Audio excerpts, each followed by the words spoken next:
जय श्री ओम नमः सिद्धेभ्यः। जय श्री महावीराय नमः। जय श्री परम्पराचार्य गुरुवे नमः। जय श्री उमा स्वामी गुरुवे नमः। जय श्री शांति सागर गुरुवे नमः। जय श्री विद्यानंद गुरुवे नमः। मोक्ष मार्गस्य नेतारं भेत्तारं कर्म भूभृतां ज्ञातारं विश्वतत्त्वानां वन्दे तद्गुणलब्धये। मंगलं भगवान् वीरो मंगलं गौतमो गणी मंगलं कुंदकुंदार्यो जैन धर्मोस्तु मंगलम। हम सब लोग तत्वाश्रुत में 7वां अध्याय जिसमें शुभ आश्रव के कारण देख रहे थे। आज अपन देखेंगे अतिथि संविभाग व्रत के अतिचार। अतिथि संविभाग, इसका अर्थ क्या होता है? अतिथि, जिसकी कोई आने की तिथि नहीं होती है उसे कहते हैं अतिथि। तो साधुगण जब हमारे यहाँ पर भाग्योदय होता है पुण्य का तो आ जाते हैं, तो वो अतिथि कहलाती है।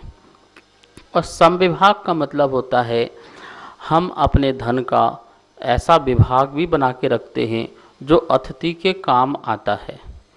आहार दान में, औषध दान में, अभय दान में, ज्ञान दान में, संयम उपकरण आदि में। तो इस प्रकार से जो अतिथि के लिए काम आता है ऐसा संविभाग बना के रखते हैं वो दान। ये शिक्षा व्रत में आचार्य उमा स्वामी ने 4थे नंबर में लिया है। बहुत ही सुंदर है यह व्रत, श्रावक को ग्रहण करना चाहिए। श्रावक न्याय नीति से धन उपार्जन करे। देखिए, दूसरे प्रतिमाधारी की बात कर रहे हैं। आजकल तो जो 2 प्रतिमा ले लेता है वो धन कमाना ही बंद कर देता है। साधु संतों के साथ लग जाते हैं और वहाँ पर समाज का भोजन करने लगते हैं। यहाँ मना कर रहे हैं। यहाँ तो ये कह रहे हैं कि वो अतिथि संविभाग व्रत का पालन कैसे करेगा। पहले तो वो कमाएगा, पहले धन अर्जन करे और उस धन अर्जन से साधु के लिए आहार दान आदि दे, औषध दे, अभय दान दे, ज्ञान दान दे। इस प्रकार से यह 4 प्रकार का जो दान है वो श्रावक के द्वारा तो दिया जाता है। अनुव्रती महाव्रती नहीं है, अनुव्रती होते ही हैं महाव्रतियों की जो साधना है उसमें साधक बनने के लिए। तो यहाँ पर जिसने यह अतिथि संविभाग व्रत का नियम ले रखा है कि मैं प्रतिदिन अपना यह संविभाग जो त्यागी व्रती हैं, महामुनिराज आदि हैं, उनके लिए निकालूंगा और अपने निज हाथ से यह कार्य करूंगा।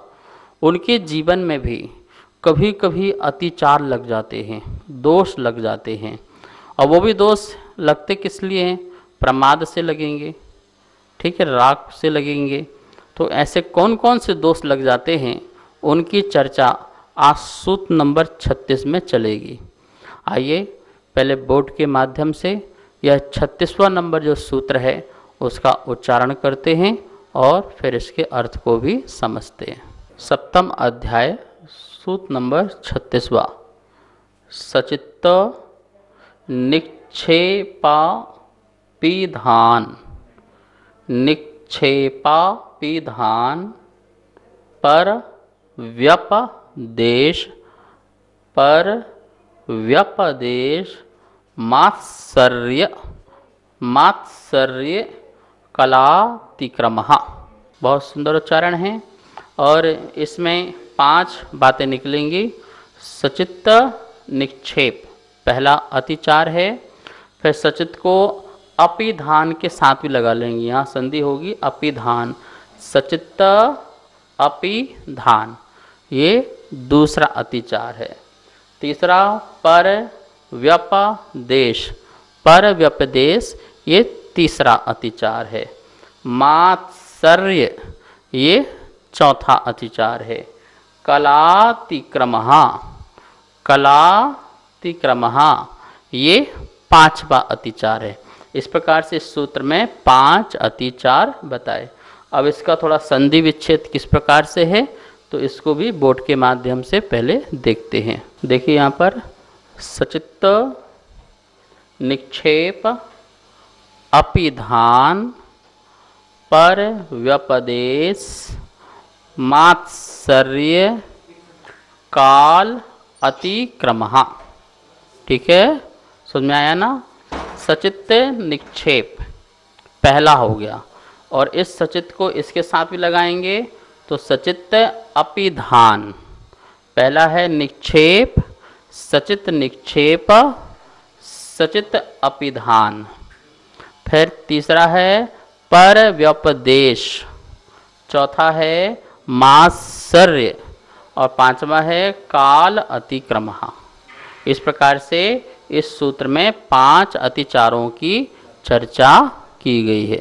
अब यहाँ देखिए लिखा है अतिथि संविभाग व्रत के अतिचार। अब इन 5 अतिचारों को पहले अपन संक्षेप में समझ लेते हैं। पहला क्या लिखा है, सचित्त निक्षेप। सचित्त निक्षेप का मतलब है, लिखा है यहाँ पर, सचित्त कमल के पत्ते आदि पर रखा हुआ आहार। जो सचित्त पत्ते हैं, जैसे केले के पत्ते हैं, कमल के पत्ते हैं, और उस पर रख देते हैं भोजन, वह भोजन देना दान में, ये सचित्त निक्षेप। निक्षेप का अर्थ होता है रखना। फिर दिया है सचित्त अपिधान। ठीक है, तो सचित्तापिधान ऐसा बोलेंगे मिला करके। तो आहार को सचित्त पत्ते आदि से ढक देना। अपिधान का मतलब होता है ढकना या आवरण कर देना।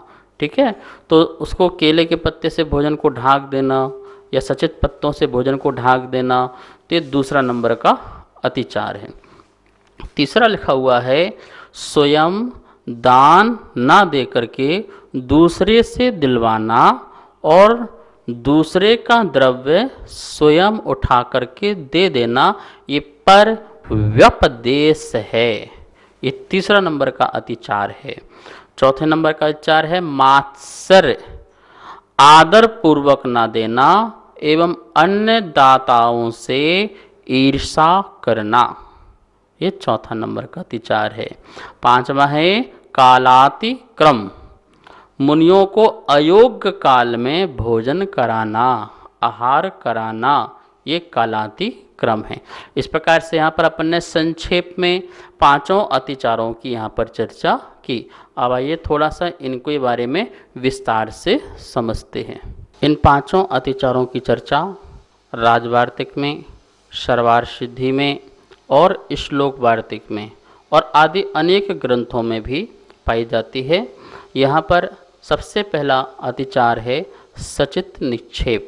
सचित्त, चित्त सहित, जीव सहित जो बर्तन हैं या पत्र हैं, इनके ऊपर रखा हुआ जो भोजन है वह भोजन सचित्त निक्षेप कहलाता है। निक्षेप का मतलब होता है रखना, छोड़ना, तो वो निक्षेप होता है। तो जैसे अपन ने भोजन बनाया और केला का पत्ता है उसमें भोजन रख दिया, ठीक है ना, या कमल के पत्ते में या कमल के ऊपर भोजन उसमें रख दिया। आपको पता है सुकमाल मुनि जो चावल खाते थे, क्योंकि उनको चावल भी भोजन में क्या था, उनको गड़ता था, तो वो कमल के पत्र में रख कर के जो मुलायम हो जाते थे उन चावलों को खाते थे। वो कैसा हो गया, सचित्त से स्पर्श हो गया। सचित्त से स्पर्श वाला जो भोजन है वो व्रती के योग्य नहीं है। जिन्होंने 2 प्रतिमा धारण कर ली हैं, वो प्रतिमा धारण करने वाला जो प्रति है वो इसको ग्रहण नहीं करता है, क्योंकि शिक्षा व्रत में इसका निषेध किया गया है।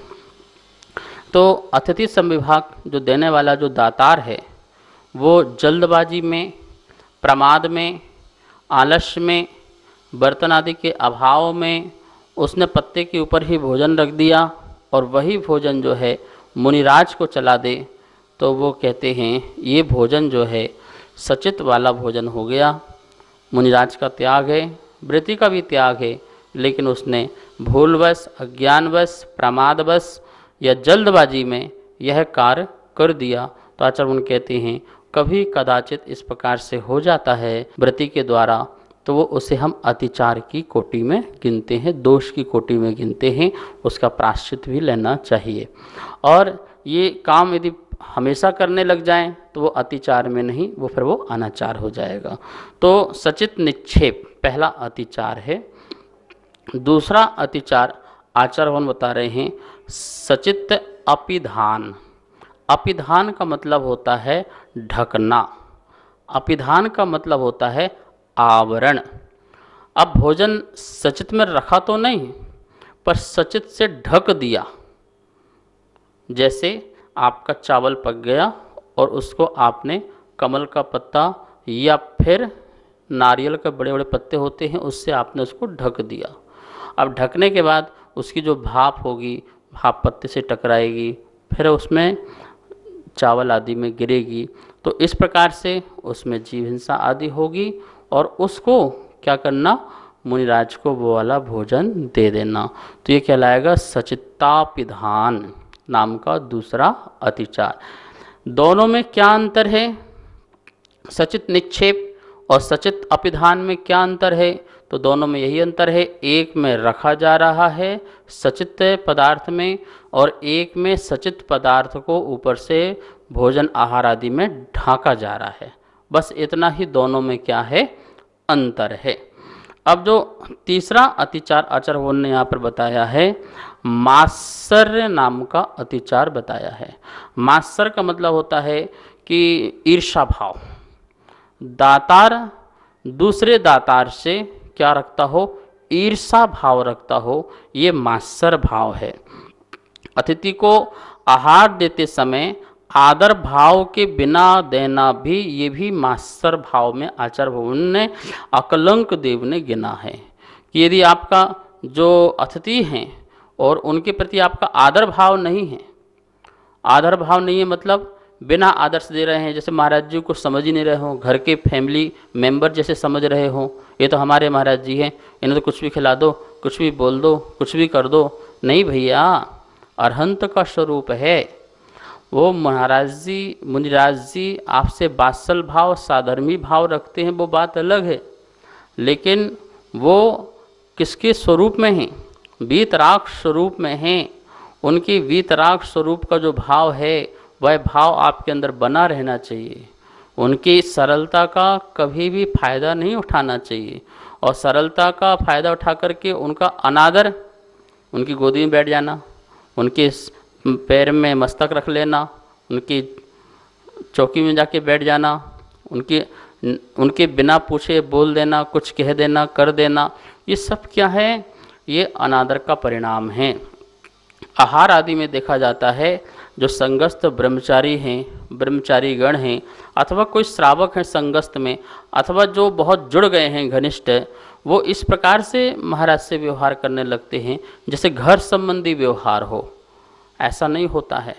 अनुशासन में रहो, स्वाभिमान में रहो। मुनिराज का अपना स्वाभिमान है और वो अनुशासनबद्ध रहना जीवन है। एक भक्त और भगवान का जो संबंध है उस संबंध को बना के रखें, लेकिन कभी भी भगवान का अनादर न करें।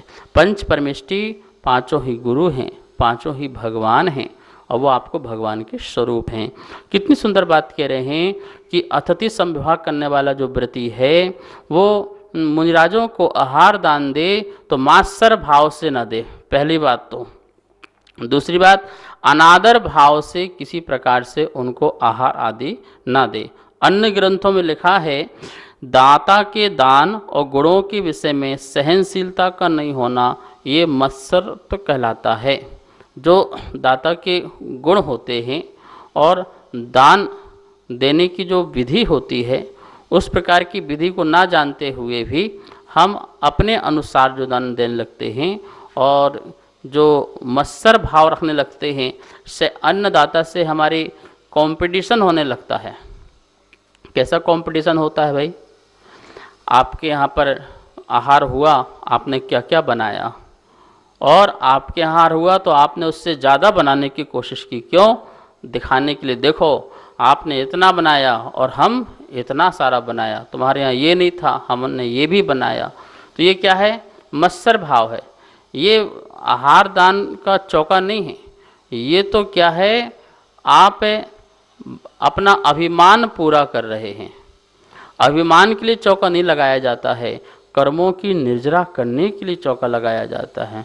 मुनिराज को आहार दान इसलिए देते हैं कि तुम्हारे जो भंडार हैं वो भरे रहें, तुम्हारे यहाँ अन्नपूर्णा बनी रहे, कभी भी भूखे न मरो, समाधि पूर्वक तुम्हारा मरण हो। इस उद्देश्य आहार दान का बहुत अचिंत फल है। आहार दान क्या दिया? समझ लो आपने रत्नत्रय दे दिया। एक आचार्य भवन ने तो कहा है कि आपने मुनिराज को आहार दान नहीं दिया, आपने साक्षात उनको मोक्ष ही दे दिया। उस आहार दान के बल से वो रत्नत्रय का पालन करेंगे, सम्यक समाधि मरण करेंगे और सिद्धत्व को प्राप्त करेंगे। तो आपने पूरा मोक्ष ही दे दिया। तो कितनी भक्ति भाव से देना है, ईर्षा भाव से, दिखावे के लिए नहीं। समाज में आजकल कंपटीशन होता है, दिखावा होता है, और इसके कारण कितने ही लोग जो हैं वो चौका भी नहीं लगाते हैं। वो सोचते हैं हमारे पास इतना धन नहीं है और हम कम सामान बनाएंगे, कम व्यवस्था करेंगे तो समाज के आगे लोग टोकेंगे। देखिए, कभी भी किसी के चौके में जाओ, टोको मत। उसकी अपनी श्रद्धा है, उसकी अपनी आस्था है। वो अपनी आस्था से मात्र जल मात्र भी पिलाता है आहार दान में, तो उसको अचिंत फल की प्राप्ति होती है। आप उसका उत्साह वर्धन करें, उत्साह नीचे न गिराएं। तुमने ये नहीं बनाया, तुमने ये नहीं किया, तुम्हें पता ही नहीं है, चौका क्यों लगा लिया, जब ज्ञान नहीं है तुमको। तो इस प्रकार के ताने मत मारो। ये ताने मार करके आप उस व्यक्ति का दिल दुखा रहे हैं, उस श्रावक का दिल दुखा रहे हैं। अरे भैया, अमीर ही व्रती होते हैं ऐसे थोड़ी है। यहाँ तो व्रती का मतलब अमीर और गरीब से है ही नहीं। जो व्रती वह है जो कुछ भी भोजन कर रहा है उसे प्राश्व को शुद्ध भोजन कर रहा है। एक अमीर हो सकता है 10 आइटम खाए, 10 प्रकार के व्यंजनों को भोजन कर सकता है, और एक गरीब हो सकता है जो एक ही प्रकार का व्यंजन का उपयोग करके अपना जीवन यापन चला रहा हो, लेकिन उसको वो दोनों ही शुद्ध भोजन करें और दोनों ही शुद्ध कर रहे हैं। तो फिर ये अमीर गरीब का अंतर व्रतियों में नहीं होता है। जो व्रती के पास जो है वो श्रद्धा भक्ति से मुनिराज आदि का महापात्रों का प्रगाहन करके उनको भक्ति से आहार दान देता है। एक महिला अपनी टोकरी पर अपने पति को भोजन ले जा रही है खेत में, सामने से मुनिराज दिख गए और मुनिराज को देख करके हे स्वामी आत्रो आत्रो तिष्ठो तिष्ठो करने लगी। मुनिराज प्रगाहन कर लिया। मुनिराज का प्रगाहन हो जाने के बाद उन्होंने अपने सामान से भोजन देना प्रारंभ किया। मुनिराज ने भी देखा कि ये अपने पति के लिए भोजन लेके जा रही है। मुनिराज ने उसमें से थोड़ा सा भोजन लिया और शेष भोजन छोड़ दिया। अक्षीणधारी के महामुनिराज थे, पति को भोजन कराया, बच गया, स्वयं खाया, बच गया, सबको किसानों को भोजन कराया, बच गया, पूरे गांव को भोजन कराया, वो सारा भोजन बच गया। सोचिए, ये बढ़ोतरी हो गई, वृद्धि हो गई। ये है भावों से दिया हुआ दान। और ये उस व्रती की देखिए कि जो अपने पति को भोजन ले जा रही थी, मुनिराज मिल गए, उसमें मुनिराज को खिला दिया। ना किसी प्रकार की प्लानिंग, ना किसी प्रकार की व्यवस्था। आज आपको व्यवस्था करना पड़ती है। क्यों? क्योंकि आपके घर शुद्ध नहीं है, आपके बर्तन शुद्ध नहीं है, आपका भोजन शुद्ध नहीं है, आपका मन शुद्ध नहीं है, सब कुछ तो अशुद्ध है। और ये सब आपको करना पड़ते हैं तो आपको लगता बहुत कठिन है आहार देना। आप शुद्ध भोजन करना प्रारंभ कर दीजिए, चाहे दाल रोटी ही क्यों ना हो, तो आप शुद्ध कीजिए। आपको किसी प्रकार का अतिथि संविभाग में फिर कोई किसी प्रकार का आपको अड़चन नहीं आएगी। कितनी सुंदर बात यहाँ पर कह रहे हैं कि अनादर का भाव नहीं होना चाहिए। ठीक है, आपको आदर पूर्वक देना है, मात्सर के भाव नहीं होना चाहिए, ईर्षा के भाव नहीं होना चाहिए। अच्छा, तुमने चौका लगाया तो हम भी चौका लगाएंगे, तुमने ये बनाया तो हम इससे ज़्यादा बनाएंगे, हम दिखा देंगे। किसको दिखाना है? दुनिया को क्या दिखाना है, अपने आप को देखना है कि मेरे भाव कितने हैं। निर्गंथ मुनिराज का मेरे घर में आहार होगा, इससे बड़ा अहोभाग्य और क्या हो सकता है। तो इस प्रकार से ध्यान रखेंगे। तीसरा जो अतिचार, कभी कदाचित ऐसा ईर्षा का परिणाम भी आ जाता है। कभी कभी भक्ति के वशीभूत होकर के जिससे ज़्यादा जुड़ जाते हैं उनका हमारे द्वारा कभी कभी अनादर भी हो जाता है। यारी जैसी बातें करने लगते हैं, यार दोस्त जैसी बातें करने लगते हैं मुनिराज से भी, उनसे व्यवहार इस प्रकार से, जबरदस्ती उनको हार डाल दिया, पकड़ा के दे दिया, इस प्रकार से बहुत कुछ हो जाता है। तो वो सब कह रहे हैं आचार्य वन ऐसा नहीं करें। ठीक है, तो इस प्रकार से तीसरा अतिचार आपको समझ में आ गया। अतिथि संविभाग व्रत वाले व्रतियों को बिल्कुल ध्यान रखना है, मात्सर भाव से नहीं देना है। कभी कदाचित एक अंश दो अंश मन में आ जाता है, उसका प्रायश्चित लें और ये भाव भी ना आए, इस प्रकार का आप क्या करें, पुरुषार्थ भी करें। अभी मैंने आपको जो तीसरे नंबर का मात्सर अतिचार बताया, ये चौथे नंबर में है। तीसरे नंबर में है पर व्यपदेश। इसको समझते हैं अपन।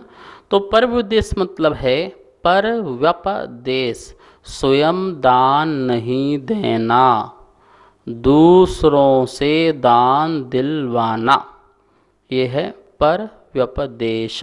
ऐसा कार्तिक अनुप्रेक्षा में आचार्य भगवान कह रहे हैं कि बहाने, स्पष्ट उन्होंने शब्द दिया है, दूसरे के बहाने से स्वयं दान ना देना। बहाना लगा दिया, मैं क्या करूँगा, तुम दे लो आहार।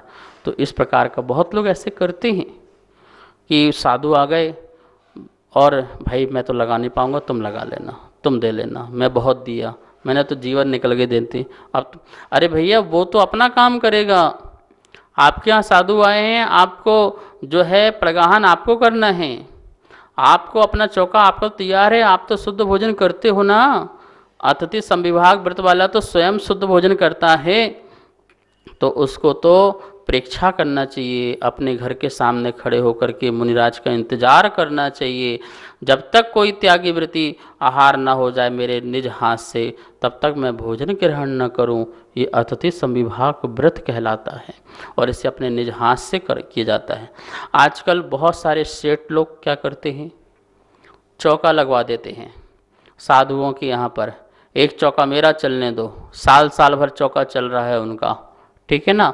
स्वयं तो जाते नहीं हैं, स्वयं तो रात्रि भोजन करते रहते हैं, स्वयं अभक्ष का सेवन करते रहते हैं और नौकर चाकरों से, सेवकों से चौका लगवा देते हैं। और क्षेत्रों में, मुनिराजों के संगों में, उनके विहार में, भैया वहाँ महाराज जी कितने चौके लग रहे हैं, 100 चौके लग रहे हैं। अच्छा, 100 चौके में से 50 चौके सेठों के हैं, अमीरों के हैं। वो आते हैं, अरे वो तो आए नहीं आए, चौका लग गया। ऐसा चौका होता है, ये हम मना कर रहे हैं। अतिचार है, द्वेष है, दोष है, पर व्यपदेश नाम का दोष है। अपने हाथ से ही आहार दान देना चाहिए। नमोस्तुश्री। मेरे मन में एक शंका उत्पन्न हो रही थी, कृतकार्यक अनुमोदना में भी हम अगर किसी कृतकार्यक अनुमोदना से कार्य कराते हैं तो हमें भी उससे में पुण्य का आश्रय होता है, तो फिर यहाँ पर दूसरों से दान करवाने में व्रती को दोषारोपण क्यों करा गया है, कृपया समाधान करें। कृत कारित अनुमोदना, इसे थोड़ा समझ लें। कृत स्वयं करना, कारित करवाना, और अनुमोदना मतलब जो हो रहा है उसकी प्रशंसा करना। जब तक आप सक्षम हैं, पात्र हैं, हमें कृत करना चाहिए।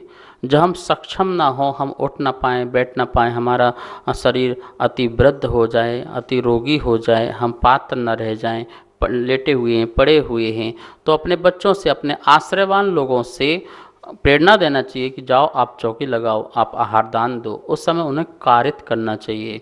और जब वो बोल भी ना सके, कुछ कह भी ना सकें, तो मन ही मन क्या करना चाहिए, अनुमोदना करना चाहिए। जहाँ जहाँ मुनिराज के आहार हों वो निर्विघ्न रूप से हों, तब अनुमोदना करना चाहिए। 5वां नंबर का जो अतिचार है वो कालातिक्रम नाम का अतिचार है। सही काल में मुनिराज को आहार नहीं देना, उसका अतिक्रम करना, बेसमय में आहार देना, सामयिक काल में आहार आदि देना, वो कालातिक्रम नाम का अतिचार है। इस प्रकार से यहाँ पर 5 प्रकार के अतिचार इस सूत्र में अतिथि समविभाग व्रत प्रति के कहे। इसे हम समझें, जानें और इसे अपन अध्ययन करें, अपने जीवन में उतारें। आज इतना ही। आइए अब माँ जिनवाणी की अपन स्तुति करते हैं। जावाणी के ज्ञान से सूझे लोकालो, सो वाणी मस्तक धरो सदा देत हो धो। हे जिनवाणी भारती तो हे जपो दिन रेन, जो तेरी सरना धरे सो पावे सुख चैन। सभी को बहुत बहुत मंगल आशीर्वाद। सभी को सादर जय जिनेन्द्र। आप सभी के सहयोग से तत्वार सूत्र जी की पुस्तकें निरंतर छपती जा रही हैं। तत्वार सूत्र जी के 5वें अध्याय की पुस्तक छप के आ चुकी है तथा 6ठे अध्याय की पुस्तकें छपवाने में आप अपना सहयोग दे सकते हैं। आप सभी जैन पाठशाला का आनंद ले रहे हैं तथा ज्ञानार्जन कर रहे हैं। जैन पाठशाला निरंतर इसी प्रकार चलती रहे, इसके लिए आप जैन पाठशाला के पुण्यार्जक बन सकते हैं। 1 महीने के लिए, 3 महीने के लिए, 6 महीने के लिए अथवा 1 वर्ष के लिए आपके नाम तथा फोटो पारस चैनल के माध्यम से प्रसारित किए जाएंगे। आप नीचे दिए गए नंबर पर संपर्क करें। जय जिनेन्द्र। मैं आरती जैन।